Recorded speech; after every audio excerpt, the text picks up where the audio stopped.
Bonsoir à toutes et tous. Merci d'abord de l'invitation. Ça fait chaud au cœur de vous voir aussi nombreux et nombreuses du coup dans cette salle. Ça fait du bien, ça redonne de l'énergie et ça donne envie de se bouger pour faire tomber ce gouvernement. Donc du coup, oui, je m'appelle Hugo, je suis soignant à l'hôpital Thonon à la PHP et je suis aussi militant CGT. Donc je voulais d'abord commencer par vous parler un peu de la mobilisation dans les hôpitaux ces dernières semaines. Ça a commencé courant de l'été, où à l'appel de l'intersyndicale des hôpitaux de Paris, il y a eu une vingtaine d'assemblées générales qui se sont déroulées dans différents hôpitaux, avec parfois plus d'une cinquantaine d'hospitaliers mobilisés comme à Broca, Beaujon ou Thonon. Donc ça, c'est quelque chose d'assez exceptionnel pour le secteur. Et après, derrière, au niveau du 18 et du 10, il y a eu plus de 7% de grévistes au niveau national. Donc ça, c'est pareil, d'habitude, on se mobilise à 4%, ce genre de trucs. Donc ça aussi, c'est assez significatif. Et en fait, on s'en rend bien compte quand on fait les tournées de service.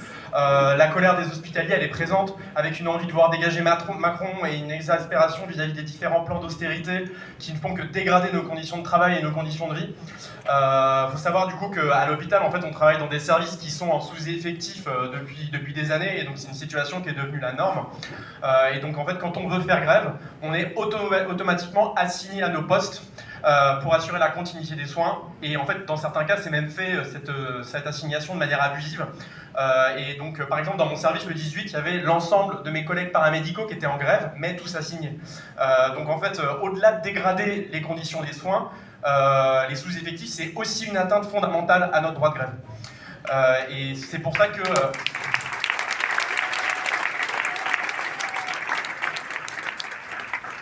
Et c'est aussi pour ça que si jamais on veut se faire entendre, les hospitaliers, nous, on a besoin de vous. Pourquoi ? Parce qu'en fait, tout le monde finit par avoir besoin de l'hôpital. Je ne souhaite vraiment aujourd'hui à personne de se retrouver dans des services d'urgence qui sont bondés, à faire des dizaines d'heures d'attente sans prise en charge autour de soignants qui sont au bord du burn-out. Je pense qu'il y en a pas mal dans la salle qui ont dû faire cette expérience, c'est assez traumatisant. Et justement, du coup, le 10 et le 18, on a réussi à se rassembler nombreuses et nombreux devant l'hôpital Thonon, en soutien aux soignants assignés, avec des agents de nettoyage de l'hôpital, des lycéens, des profs du quartier, des agents du dépôt de la RATP de l'ANI, des militants antiracistes, etc., etc. Et donc le 10, on a même envahi la cour de l'hôpital, ce qui est pour moi en fait un signal qui est hyper fort, parce que du coup, en fait, cet hôpital, c'est avant vous le vôtre, les camarades, donc merci à vous.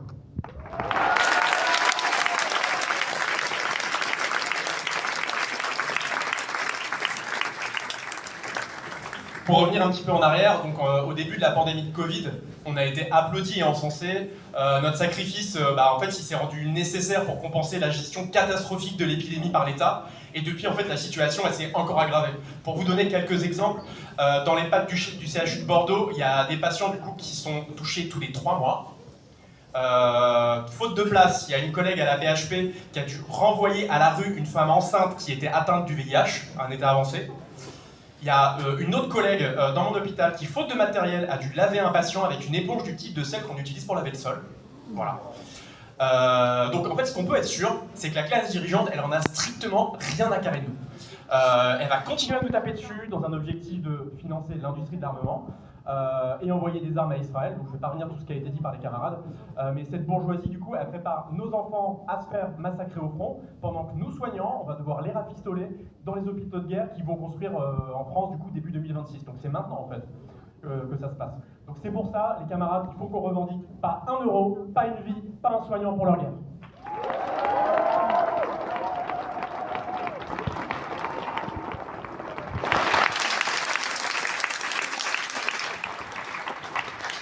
Alors oui, on veut de la thune pour les hôpitaux, les EHPAD et les médico-sociales, mais c'est à nous, travailleurs et usagers, de décider comment on travaille et comment on soigne. Tout le monde doit pouvoir être soigné gratuitement et sans condition d'accès aux soins.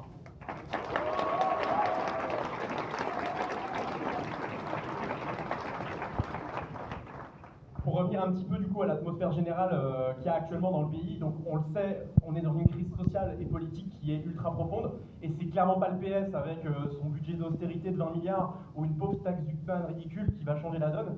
Et même ça, en fait, c'en est trop pour la bourgeoisie qui menace d'une grande mobilisation patronale si celle-ci est mise en place. Donc on a clairement rien à attendre d'eux, et on n'est pas seul. Du coup, le 9 septembre, il y a un sondage qui a été fait, qui a dit qu'il y a 64% de la population qui veut la démission de Macron. Donc, c'est nous qui sommes majoritaires, les camarades. Donc, tenons-le nous pour dire, une bonne fois pour toutes. Pour qu'on en soit convaincus, quoi.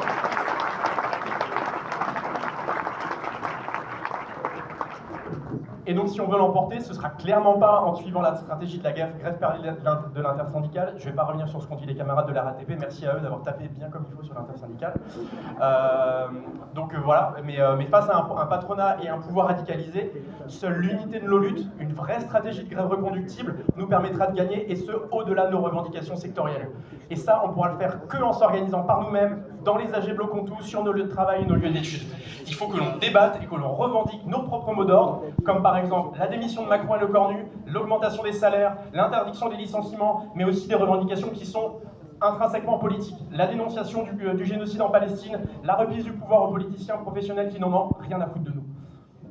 Et donc pour le 2 octobre, je pense qu'il faut qu'on se mobilise au maximum. Pour quelques petits horaires, donc il y a les camarades de l'ANI à 5h30 qui vont, comme d'habitude, bloquer leur dépôt. Ensuite, du coup, devant l'hôpital Tenon, on va faire un soutien à l'hôpital public, donc un petit rassemblement comme d'hab. Et ensuite, du coup, je vous invite à rejoindre l'Assemblée Générale de Bloquons Tout de Gare du Nord à midi, afin qu'on se coordonne pour après le 2. Et enfin, du coup, qu'on rejoigne le pôle grève générale en tête de manif pour demander pour exiger la démission de Macron.